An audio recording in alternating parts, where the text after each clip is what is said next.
Hello, Raider Nation, and welcome to the Raider Invasion Podcast. I'm your host, Raider Homer. This has been a busy week for the Raiders, as the Raiders have announced scouting department changes, we had OTAs, and we even have an OTA depth chart to look at. The only drama ESPN could drum up was silence as AB showed up for day 2 and 3 of OTAs, and I must say, the footage of Carr and AB has me even more excited for this season. So be sure to stay tuned to hear from Larry DePrez and Houston Raider Steve's takes on this week's Raider news. Oh, and don't miss the interview I have with superfan Raider Jack. So thanks for joining me, Raider Nation, and let the invasion begin. What is up, Raider Nation? It's your buddy Murph from Raiders Fan Radio, and you are watching the Raider Homer channel. What's up, Raider Nation? This is your boy Mike Summers from the Raiders Fan Convention, and you're watching the Raider Homer channel. Go Raiders! Raider Homer, this is Monster Mash 10. I just wanted to say you're doing a great job, man. It was a pleasure meeting you down at the draft.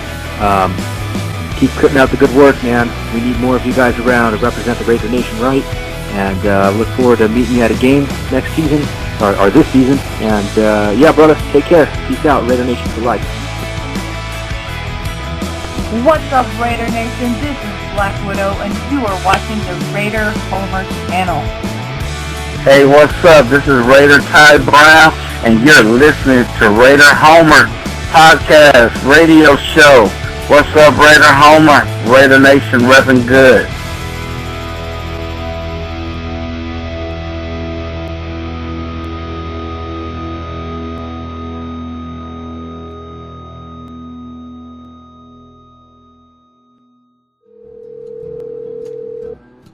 Hello. Hey, Steve, how you doing? I'm doing great. How you doing? I'm doing good, man. Welcome to the Raider Invasion Podcast. Thank you very much. It's an honor and a pleasure to talk to you and our friend Raider Voice. Oh, he didn't get to make it in this episode. Well, our thoughts and prayers are with him. Hope everything's okay. Oh, yeah, I'm pretty sure it is. Well, I'm excited about this season. How about you? I've been excited about this season, but yeah, especially after OTAs, you know. I'm just... No, you go ahead. No, I'm just saying I'm really excited and everything with the way everything's going as far as our players we have coming back.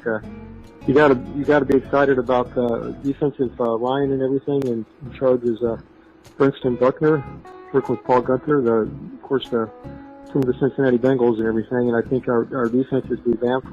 Mayock went out and got the players that he needed and everything as far as depth and everything.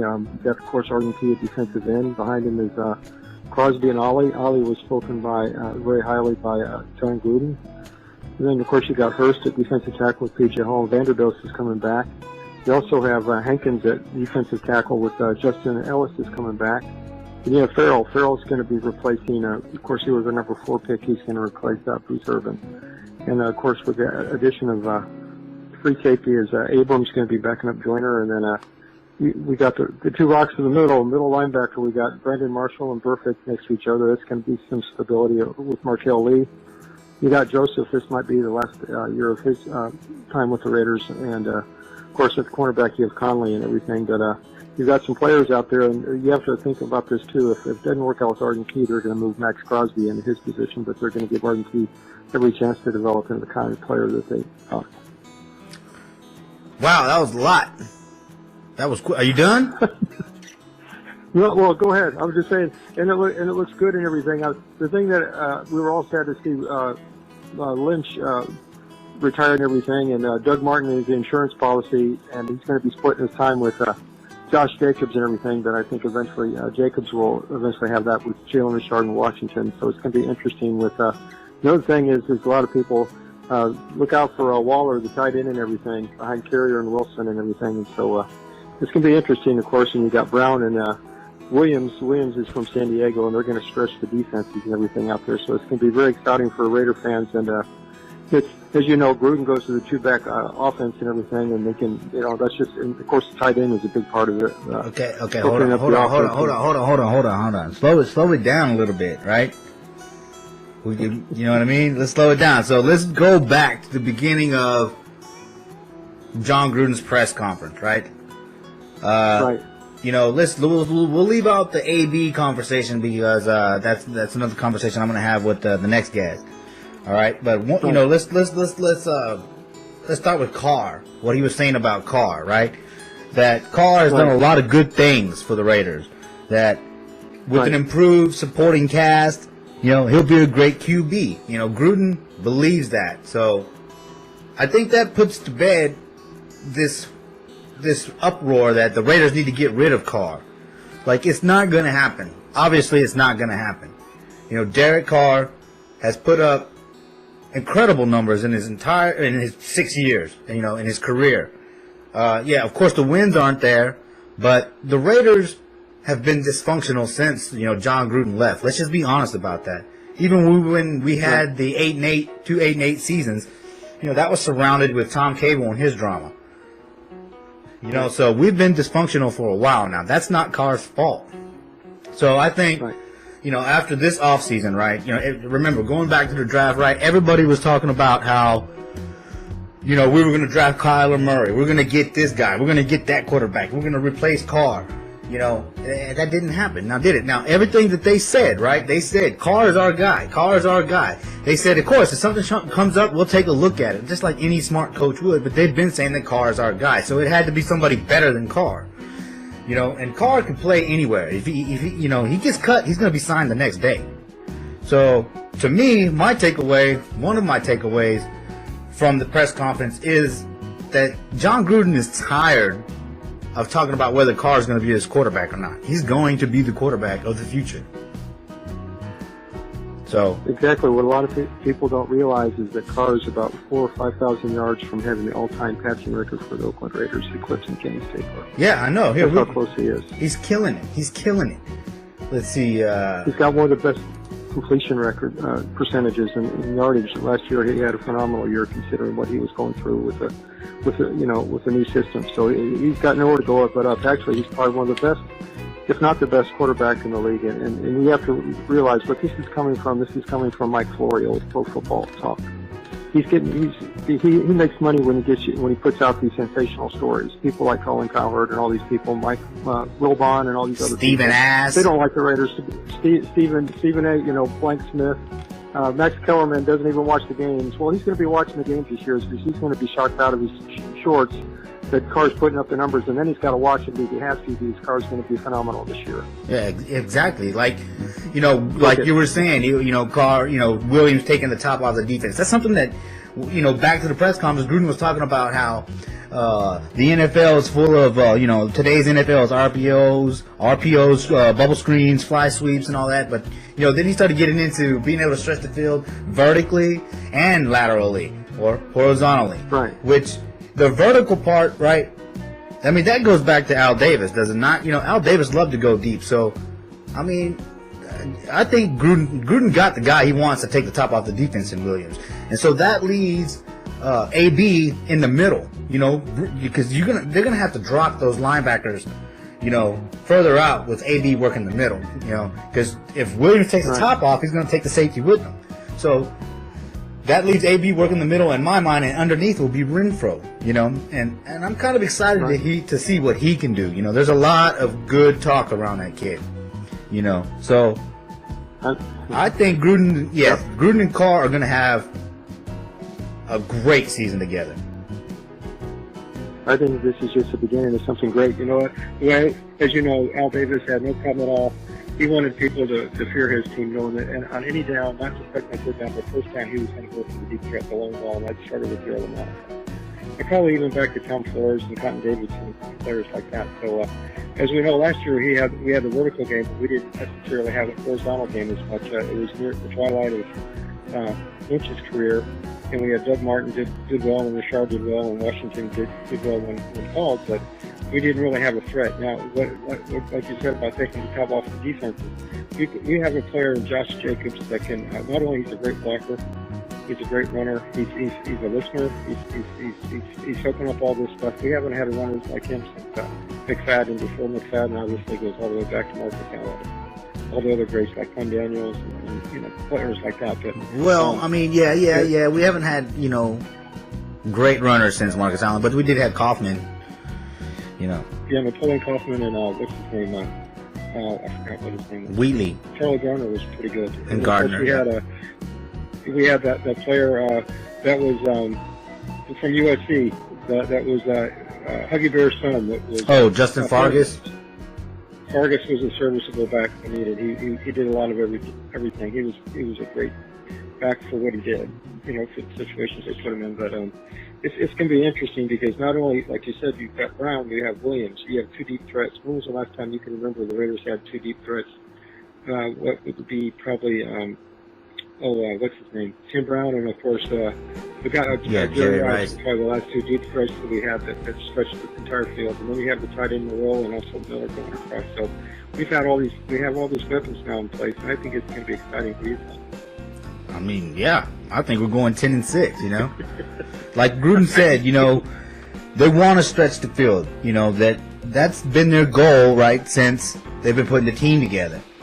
And Gruden has his guys now. 10-6 is not as far-fetched as people think it is. Gruden knows how to win with this roster. With a roster like this, and and now he has Carr, like I said, leading the pack. And leading his team or a team of his type of players. I mean, man, I'm really excited about it, dude. I'm thinking Carr's gonna throw for 4,500 yards, 30 touchdowns, 15 interceptions, something like that. It's gonna take, a little bit of time to gel. Plus, we have that first 6 weeks that we gotta just get murdered. Hopefully not actually. But we got that murderer's row 6 weeks coming up. We do. We've got a brutal schedule, the toughest in the league, and we also this year we fly the most miles of any NFL team. This is something that's consistent almost every year. The Raiders are probably the most traveled team in the NFL, so it's not going to be easy. Plus, playing the Bears in London, as good as the Bears are, with a player we don't mention anymore, it's not going to be easy. It's not going to be easy sledding, as they say. Well, I mean, I would hope that Brown and Miller can handle Mac. Don't forget, Mac sometimes disappeared. So right. I'm thinking that's going to be a good test. That's going to be the test for Colton Miller and Trenton Brown. Going against Mac. What do you think about Miller being left tackle? They said in his press conference that he really bulked up and everything. Well, I mean, he looked huge, right? He looked huge. I mean, he does. I mean, I'm thinking.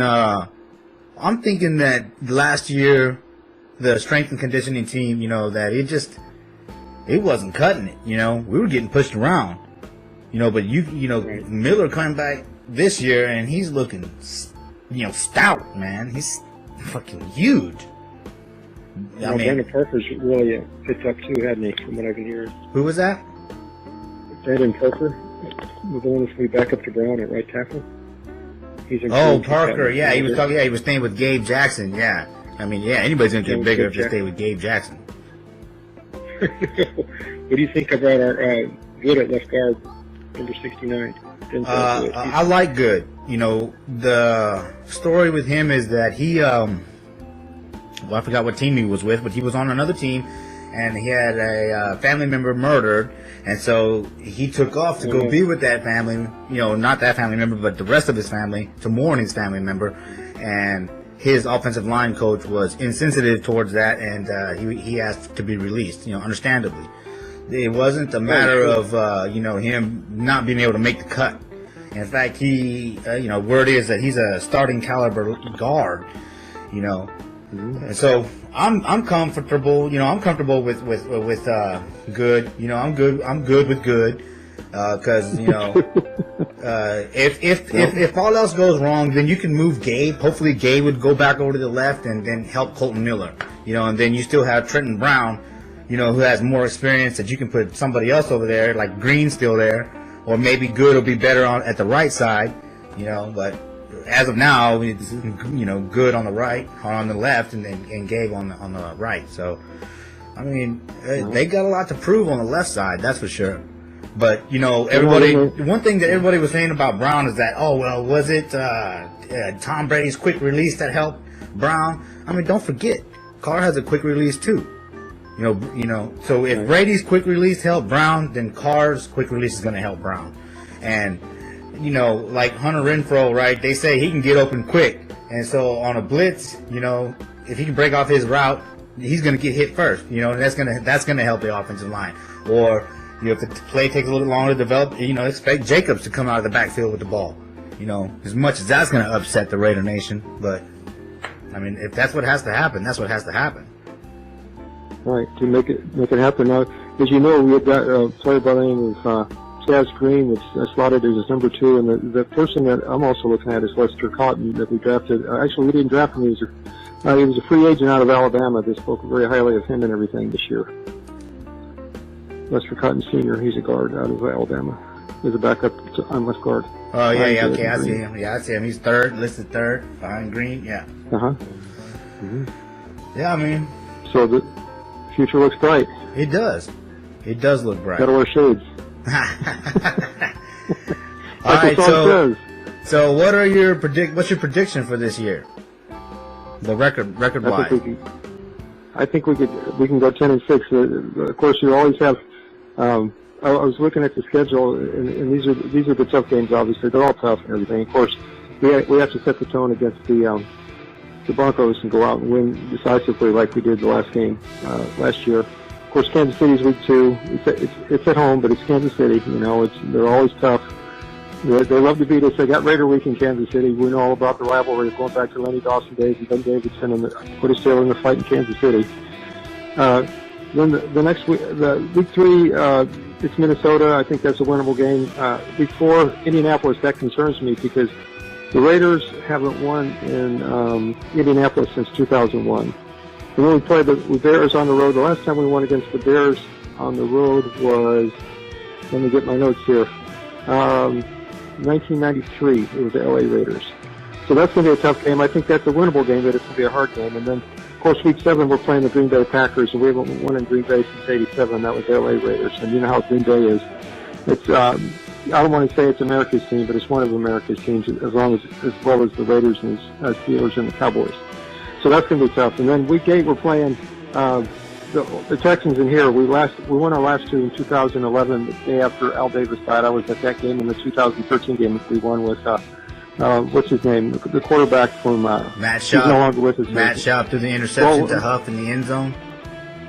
Yeah, that was 2011. That was a game that we all cried because Jackson was crying on the field, and we were thinking, man, this is for the Godfather. This is for Al Davis, man. That was the game that people walked up to me and said, and I know they walked up to you and they said, I'm not a Raider fan necessarily, but I'm glad they won for Al Davis. You heard that as well, didn't you? Yeah. Oh, yeah. The cool thing was there was only 10 men on the field in that play, or on that play. That they say that Al was the 11th man. I know.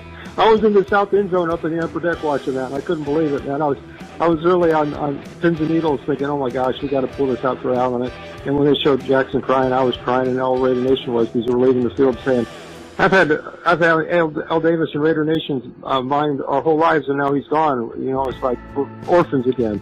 But anyway, so then of course we have in week 10 we have the Chargers, and we got Phillip Rivers. You know how much we have him at home, but Phillip has had great games against us, unfortunately. And there's a couple more games. Of course, week 13 we played the Chiefs again, which is going to be another rematch. Of course, that's in Kansas City. And then the week 14 we play Tennessee Titans with Mariota. That's going to be interesting. And then of course week 16 we play the Chargers at LA in the soccer stadium. So they're going to give us our best game. It's kind of like when you have a divisional game, as you know, you throw out the records. Everything's pretty much even unless it's just so, But we have. I guess the main thing I'm trying to get to is we finally have the talent that we haven't had in years. And it's I'm so pumped up about this. I think 10-6 is a possibility. I'm hoping we'll make the playoffs. Hopefully win the division. If not, we will get a wild card. What say you, as they say? I'm looking for us to go 2-0 to start the season at home. I'm thinking this team's going to come out ready to prove to the league and to the world that they are for real and it's not just on paper. So I'm expecting the Raiders to defend the Shield in Oakland and win the first 2 games. Now, when we hit that 6-game road, streak that we got, I'm looking at it. I think we can take the Vikings, but I'm going to look at it like this. I think we'll lose 3 of these 6 games. So if I'm going to look at the losses, I'm thinking we're going to have a hard time beating the Colts. I think we'll have a hard time beating Green Bay. And then, let's see, which one is the other one? So that's 1, 2, 3, 4, 5, 6. Maybe the Houston Texans would get us with the third loss. But I think we can beat the Lions, you know. And then that puts us at 5-3.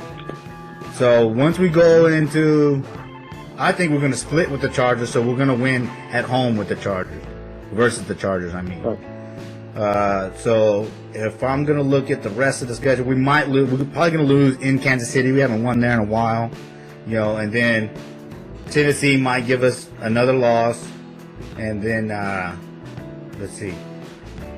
I don't know. After that, man, I don't know. We may, you know, I don't know. I think we can beat a lot of these teams. You know, I think we, you know, maybe 10-6, 11-5. You know, that's somewhere in that range, man. Because this team, you know, this team is ready-made to win. I mean, they went into the draft and they got exactly what I thought they were going to do. Defensive heavy, right? They went defensive end, running back, safety, cornerback, and then I think they drafted like one or two more offensive guys. So, you know, Gruden went and built the offense that he wants in the offseason, and he helped Gunther out with the defense, you know, especially with the Burfict signing. A lot of people are excited about that, and so am I. That guy is nasty. He's going to be smashing people. They're not going to want to run up the middle because it's not just Burfict, you know. You got Abram coming down hard on you, and that's if Hurst doesn't get a hold of you himself, you know. I mean, or Vander Dost, because Vander Dost can push the pocket, you know. So I'm excited. I'm thinking 10-6, 11-5. What do you think about Trayvon Mullen, the cornerback out of Clemson, and Isaiah Johnson, the cornerback out of Houston? The cornerback they from Houston, they were saying that he's going to be a steal. You know, well, we'll see. He's got a long way to go because you know, Worley, you know, I expect him to start most of the season, and then you got Joyner and you got Conley. You know, so he you know, it's going to be hard to break that starting lineup unless like one of the safeties go down and then Joyner has to go play safety or something like that. Mm-hmm. So, what do you think about Jonathan Abram? Who does he remind you of? Does he remind you of Jack Tatum? I mean, I don't know. I don't know. Jack Tatum, man, that's a big name. I'm not going to say Jack Tatum, you know. Like I said, that would be an high cotton field too. Of course, everybody loves Willie Brown, and actually he's from the same state of Mississippi. They really know how to put out some players in Mississippi, especially defensive backs. I mean, I'm expecting him to play well, better than Carl Joseph, you know. Right. But all that remains to be seen. But I think we can handle, you know, 10-6. I think we can get 10 wins, or we can get 11 wins. What do you think about Farson Moreau? He'd be a great blocking tight end. He's a player out of LSU. We drafted him round 4. Well, I mean, that's what we need, you know, blockers.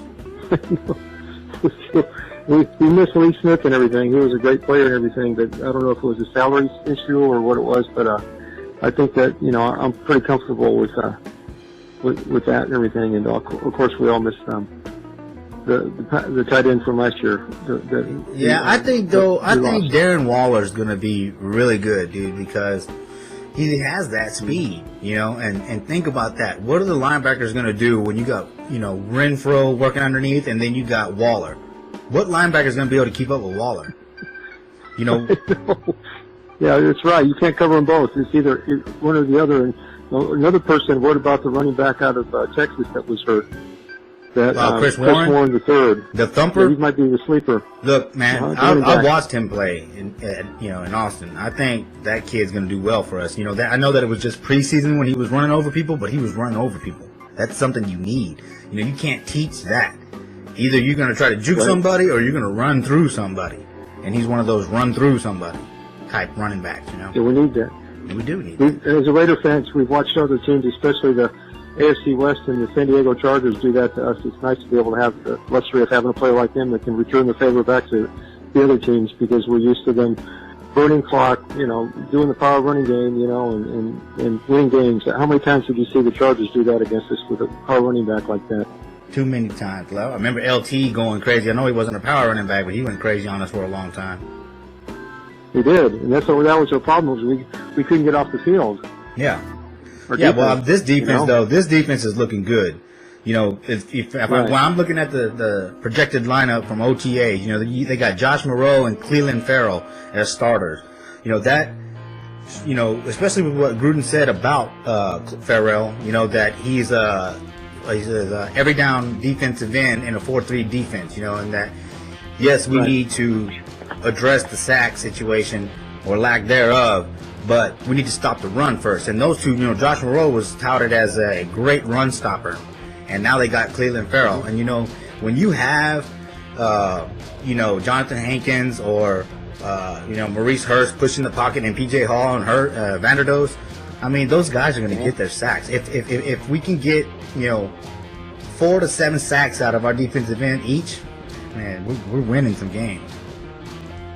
I know, as you know, the defense is only as good as the pressure you put on the quarterback, because you know your quarterbacks and your safeties can only not hold somebody, but only keep on their man for so long. If you get that was the biggest problem I had last year, as you well know, in Raider Nation was, is we didn't have a really good, strong, hard push up the middle pass rush, which gave people like the quarterback out of the Rams last year. He picked us apart because we couldn't go.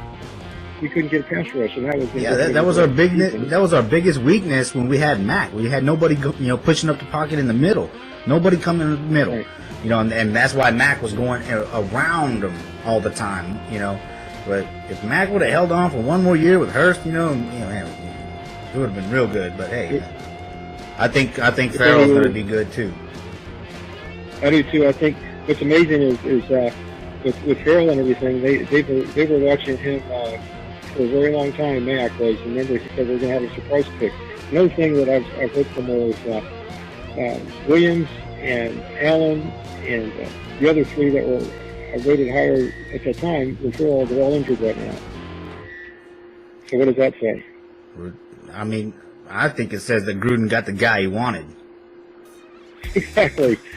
You know, I know. You know, I mean, I'm going to be honest with you. I wanted to get Allen and everything, but I'm pleasantly surprised, because obviously Mayock knows a lot more than I do about. You know, he looks at certain things. I mean, we all love Reggie. Got us out of salary cap hell that Al put us in, because it was just one out.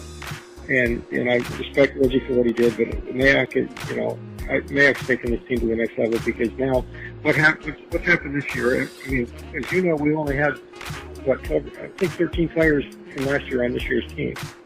I mean, how many teams could you say that in the NFL got revamped like that this year? Can you think of any? No, only a Raider Homer. It's in the name. Exactly. So I mean, how many teams could turn over that much personnel in 1 year? You hardly ever see that. I mean, you could see maybe 10 or 15, but only have 13 players off the roster. I don't know. I just find this amazing how the turnaround is good. It's going to be amazing. It is. And it shows that players do want to play for Gruden, and that Gruden can, you know, you reach and connect with these today's players, you know. So things are looking up. I think what he has now, we have players that are looking about the team concept, not just for their own self-interest. Right. Players that want to work together and to keep hold each other accountable. Yeah, that's everything he was saying. I think we're there. We're poised to win. Yeah, Raiders are back, baby. That's right. What do we always say? It's exciting to get Raiders. All right, Houston Raiders, Steve. Thank you for your time, man. I appreciate you coming on the podcast. No problem. Just remember, being a Raider fan, once a Raider, always a Raider. The swagger is back. It's an attitude.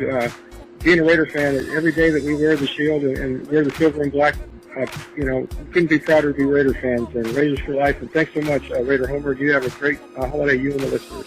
All right, you too. Have a good Memorial Day weekend. God bless. Talk to you soon. God bless you too. Bye. Bye.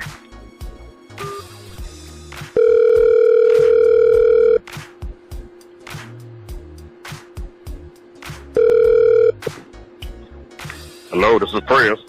Hello, Mr. Prez. How you doing? Very disappointed. How you doing? Oh, man. The concert is canceled, man. The canceled. Oh, they canceled on you, huh? Yeah, they didn't even announce the door, but I'm ready to talk all things Raiders. Well, welcome to the Raider Invasion podcast, man. I appreciate you coming on. I'm glad we're going to have more time to talk now.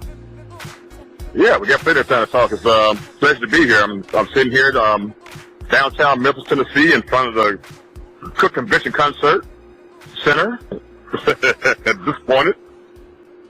Man, did you pay for that? Well, to be honest with you, the good thing is I did. I'm glad I kind of procrastinated.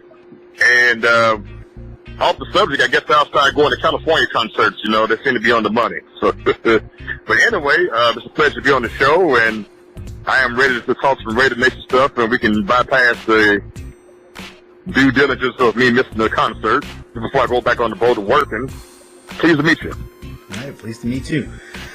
So as Raider fans, you know, we're used to the mainstream media trying to make us look bad. And as I mentioned earlier, they gave it their best. They gave it their best shot when AB didn't show up for the first day of OTAs. But the footage from day 2 quickly shut them up as Carr and AB connected on a deep pass to the corner of the end zone. Now I know it's only OTAs, but they look like they have good chemistry already. So what do you think? Well, I think that as always, the press, as well as some of our Raider Nation fans, jumped the gun as always. I had to get on and argue. Don't believe the hype. Don't believe everything you say. I'm sorry, everything you see. Because Gruden knows what we're dealing with. We're not going to hurt our best weapon we have. He's already a proven wide receiver. And furthermore, the guys are practicing together, which is a very good thing. I look forward to seeing some good chemistry being built. And I actually applaud John Gruden for sending him out until the real deal gets here. Let him and Carr kind of have their little personal practices, if you will, for them to build like an ongoing chemistry, because we already know what he can bring to the table. And let the other guys get the reps and prove themselves. Well, that's kind of what Gruden said, right? During his press conference, he was like, he kind of brushed off the AB question. He said that we have plenty of other wide receivers to throw to. You know, and we all saw AB and Derek Carr working out from the day he was signed.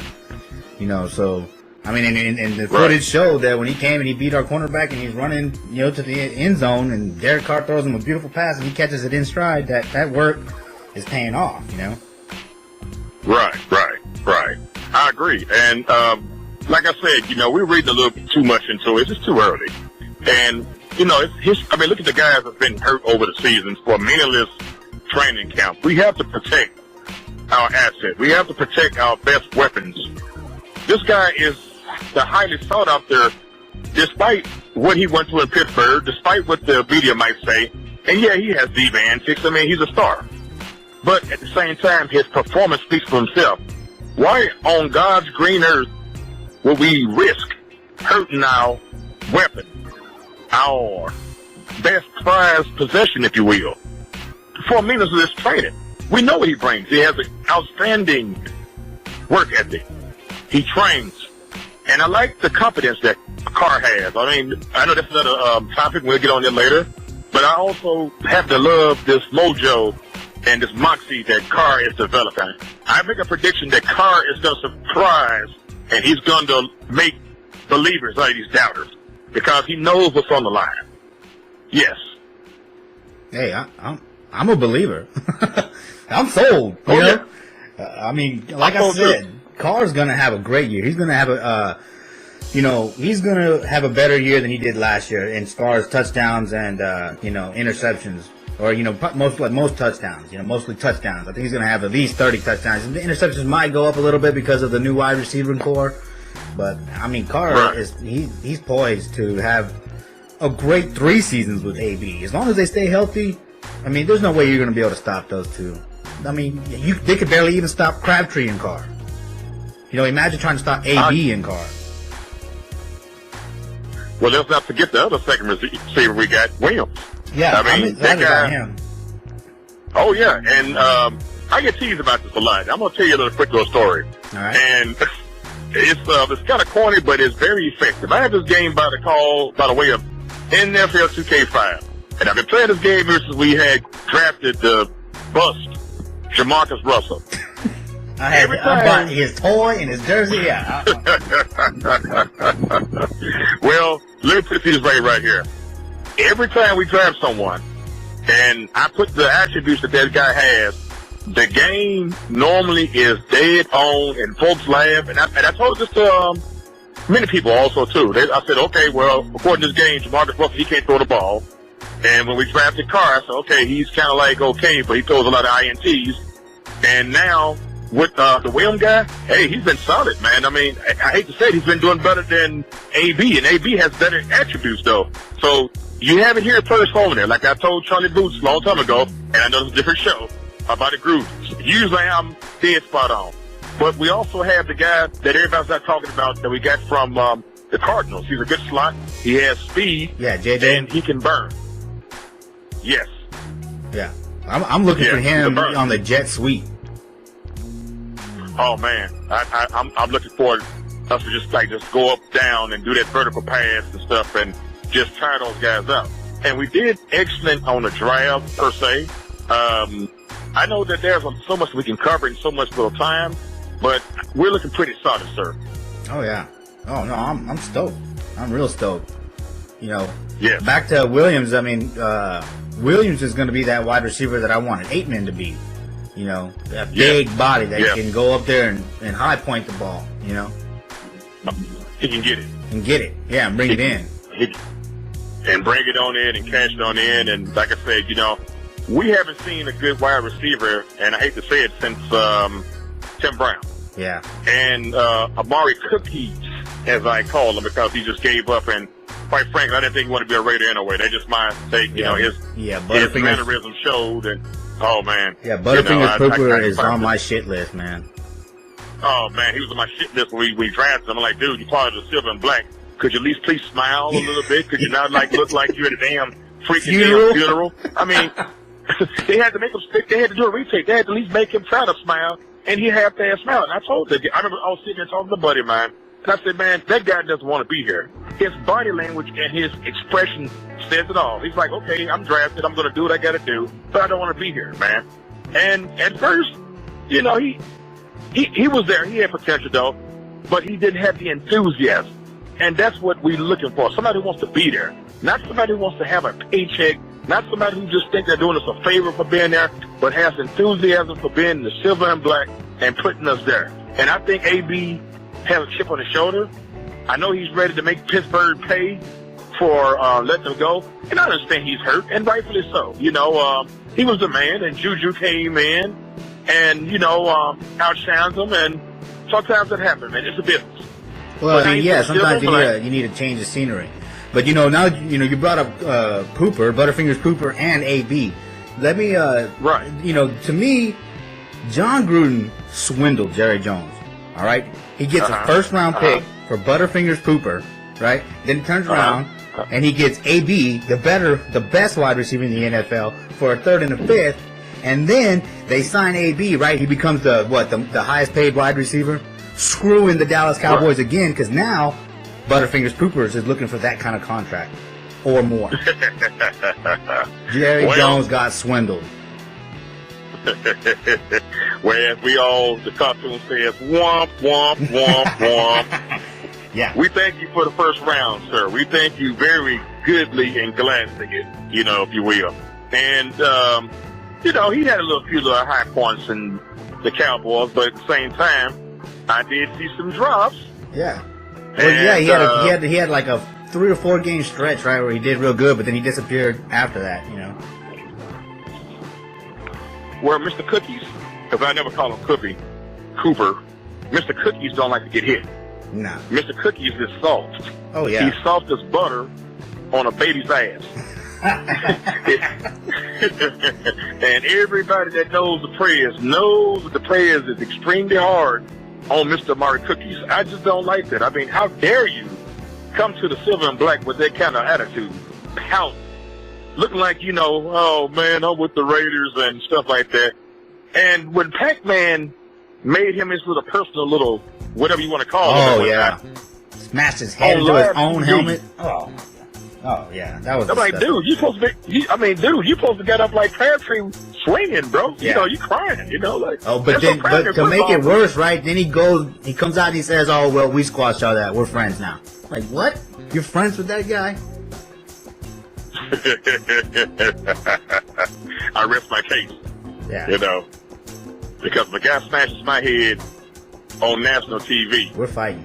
I guarantee you he'll be watching this back for the rest of his life. You know, I'm going to catch up with him, but I don't want to incriminate myself on a national broadcast of the Raider Nation Network. So I'll plead the fifth on it. Next topic. All right. Well, so you're Larry the Prez, right? So tell us how you became the Prez. Yes, sir.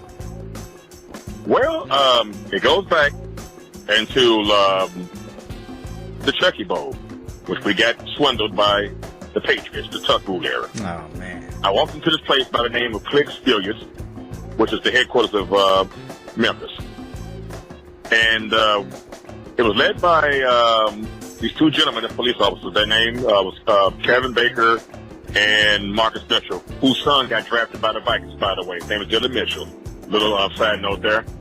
And I just made sure that from this point on, because of the fact I never dreamt that I would be around Raiders, especially in Memphis, Tennessee, I vowed one day I would be president. I vowed one day that I would work hard. And I became president the same year, the preseason when John Madden became in the Hall of Fame. I spent a total of 13 years of blood, sweat, and tears. And I spent 10 years as Prez, and I retired when we played the Titans in Nashville the same year when we played, I believe, New Orleans for week 1. So I missed that game. And then eventually I stepped down. But just been a diehard fan. I've had guys, I've been through like 4 presidents and perseverance. And after when Gruden left us, I had to start all over again. And so this is when the clock actually takes a turn. I had a vice president by the name of Terrence Morrow, and then later came on Antoine Whittington, who became vice president. And we sat down together, and I said, guys, we have to turn this around because there's nobody coming. You know, after John Gruden left, it was just in dismay. I think we had Tom Cable, who did decent, and then we had Meathead, Hugh Jackson, which I think they jumped the gun and got rid of him. So long story short, we came up with a concept. I said, we got to change this whole place around. We got to just make this thing look brand new. And I came up with the concept of RNOM, which stands for Raider Nation in Memphis. And so Raider Nation in Memphis was born. And 2000 and the year when Barack became president, his second term, that's when we reformed RNOM. And I had success. I led over 200 guys. We did parties. We've just made a name for ourselves. And I'm glad to know that through hard work and perseverance that I have to put Memphis on the map, along with the guys who was with me. It was hard work. It was extremely hard work. And Memphis to go and I did it the old school way. Every time I saw somebody with the Raiders car, I waved to pull them over. Every time I saw somebody, if I'm walking against them, I gave them a card and gave them, and I did that for 5 years until we just got packed. Yes, sir. That's putting in work right there. I'm always handing out cards for the Silver and Black of Central Texas. Yeah, I mean, I'm always trying to grow that group. Yes, sir. Well, presidents these days, I mean, I know everybody wants to start a club, but what they fail to realize is, man, it's extremely hard work because I was like a mad scientist, you know. I had to really work hard because, you know, let's face it, you know, the Raiders is mostly like a West Coast thing. It is very big. And Texas has a huge chapter because Texas is big. But the mid-southern places, you know, was almost unheard of. So that made me have to work extra hard. So I had to go out and go to these parties out of town and meet guys and people from different chapters and meet people on Facebook. Constantly, you know, just putting the RNOM brand out there until people couldn't stand it no more. And so when we finally had the first throwdown party and people came out, because it was a bit of a mystique, you know, it was like, well, who's these crazy guys from Memphis, Tennessee? These rough guys, these guys is like got all this energy, and who the hell is the Prez? And so when they came to Nashville and they saw, and then there it was. Yes, sir. That's, man, dude. Yeah, man. I mean, I love being a part of the Silver and Black of Central Texas, dude. And like Lucky, you know, you know him. He's always putting in work. And Charlie Crenshaw. Oh also, yeah. So Yes, sir. Lucky is a personal good friend of mine. He's the president. He's I have a little bit more time, but he's my right-hand guy. It's a little sad. I always call him Squidward because he has like a dry personality like Squidward on SpongeBob. He has a heart of gold, though. He's my age. He's my music buddy, you know. So Lucky, if you're listening to this interview, which I hope you are, I'd like to give a shout-out to you, sir.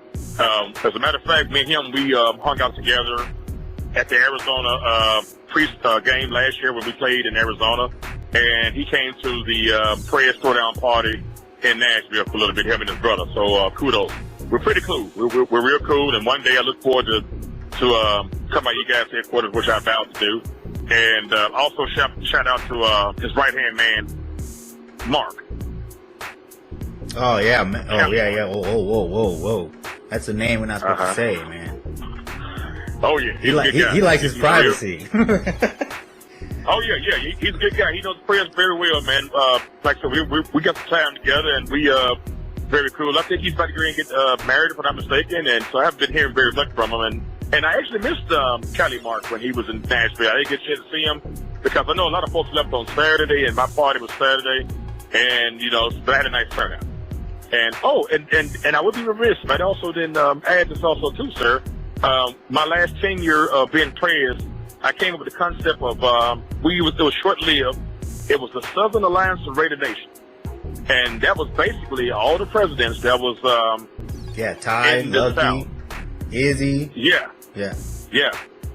We came together and we did a function in Mississippi. It didn't do so well, but it was okay. But I was very proud of them the next year when they did this cruise, and it was a success when they played New Orleans. And I was hoping that was going to keep continuing. I guess it just fizzled out, but it was a good concept, and we met it in Nashville. We all had sat down. I have the picture. We came together, we sat down, and we had a vision, and at the time I just burnt out. After 13 years of giving you blood, sweat, and tears, and you just can't give any more, as well as adversities and stuff like that. The trials and tribulations that come with being the Prayers, you just burn out, and my life was just passing me by, and I just had to step down, Well, still, man, kudos, I mean, you did a lot of work, man, Oh man, thank you, and not to toot my own horn and not to sound cocky and arrogant though, but I can definitely say I paid the cost to be the boss, man. Those president jobs are a distinguished and prestigious title.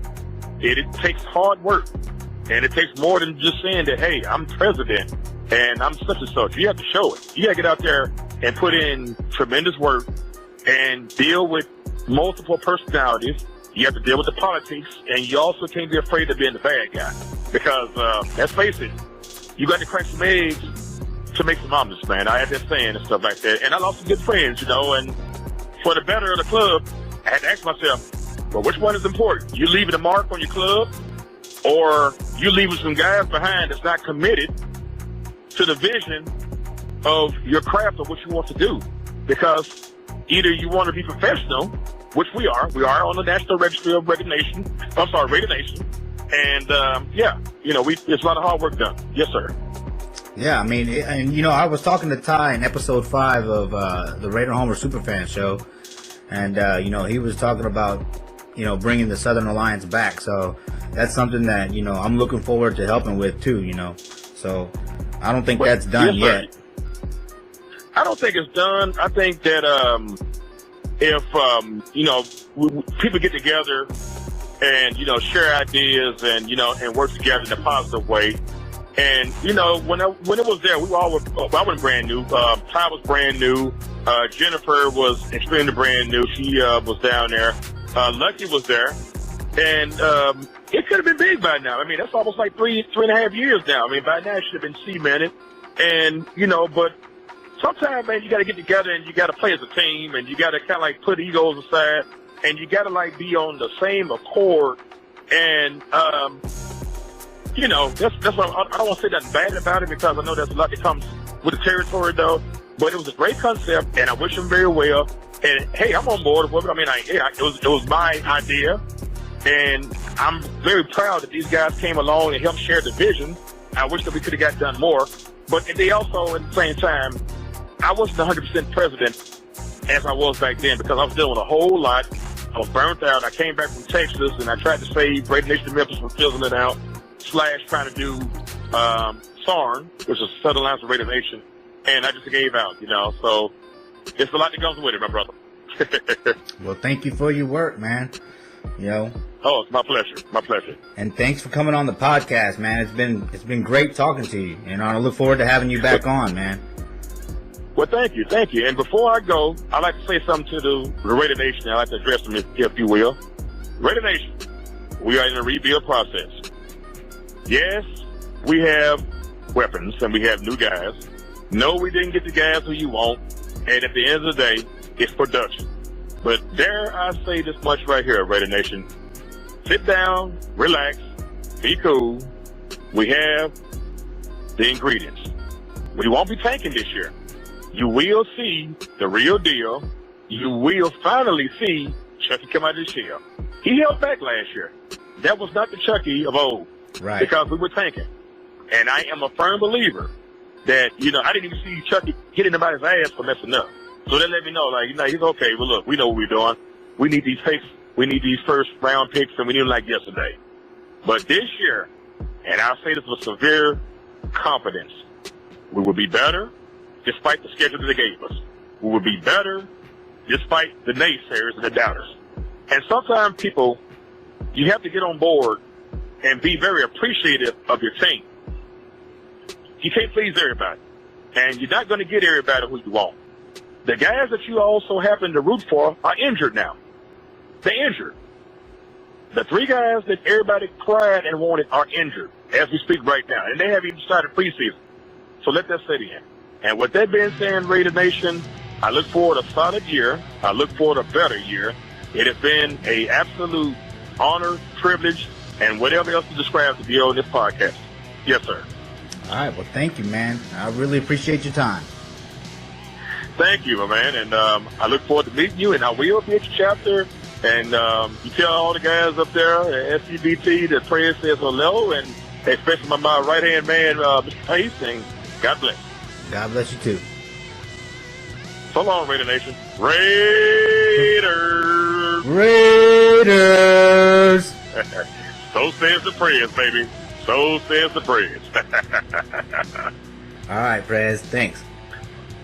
You're welcome.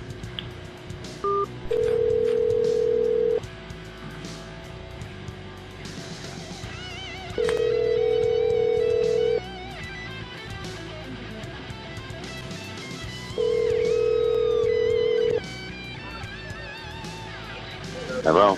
Hey, what's up, Raider Jack? How you today? Oh, hey, how's it going, Raider Homer? I'm doing all right. How you doing? I'm doing well, man. Just sitting here waiting for the season to start. Right? I'm just sitting here cleaning the Raider Dome. Hey, the Raider Dome. That's a new one. I only have a Raider room. Damn, you got a Raider Dome. Yeah. It's not a man cave. It's not a Raider penthouse, but a Raider Dome. That's badass, man. All right, well, first of all, let me thank you for coming on the show. I really appreciate your time, man. So, you're welcome, man. All right, cool. Now, before we get into what made you want to become a super fan, let's find out what made you a Raider fan to begin with. Now, I like to do this by asking a few simple questions about your fandom. Are you ready? All right, go ahead. All right, so who was your favorite Raider of all time? That would be Bo Jackson. Bo knows. 34. Bo knows. Of course, you know everything. Who doesn't love Bo Jackson? I get that a lot. I got an autographed jersey on my wall. What do you expect? He was an ultimate player. He was an ultimate sportsman. You know what I mean? Like, Yeah. I could play baseball, he could play football, and I'm sure he was good at other sports that he didn't do professionally. Yeah, he was. Remember, he was bigger than Michael Jordan was. For a few years with all the Nike commercials. He was in your school library with the autobiography books, and he was, in your Saturday morning cartoons. He was on video games, toys. He was. He was everywhere. Still doing commercials. Yeah, he's still doing commercials. The legend of Bo Jackson lives. Yeah. I think the most recent one is that one with the robot, where the robot says, "Bo knows." It's still playing that, man. Still playing off of that. Yep. All right, so What game has stuck in your mind, whether it's good or bad, the most? I think everybody who's a true Raider fan can relate to the ultimate terrible, terrible call that we suffered against the Patriots. It was not a touchdown. It was a fumble! God damn it! It was a fumble. I think that, I still get mad today and upset at that call. Yeah, that You was, know what I mean? that's what cost us. That's what led to Gruden being traded. Yeah, and that goes to say something about sports nowadays, not just football, with a referee and the judging. You know what I mean? Oh, They're we making still a get lot screwed. of bad decisions. But we're talking about sports real quick, just in general. These referees nowadays are making a lot of bad decisions. You know what I'm saying? Oh, yeah. Whether it's football, hockey, baseball, you know what I mean? And I think when it comes down to, back to NFL again, when it comes down to like playoffs and stuff, if you have a decision that's ultimately going to decide that game, you need to not make that decision upon yourself, and you need to let somebody else higher up intervene in that, before a decision is made.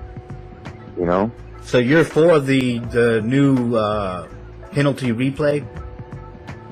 Oh, absolutely, because some of these calls can cost us our game.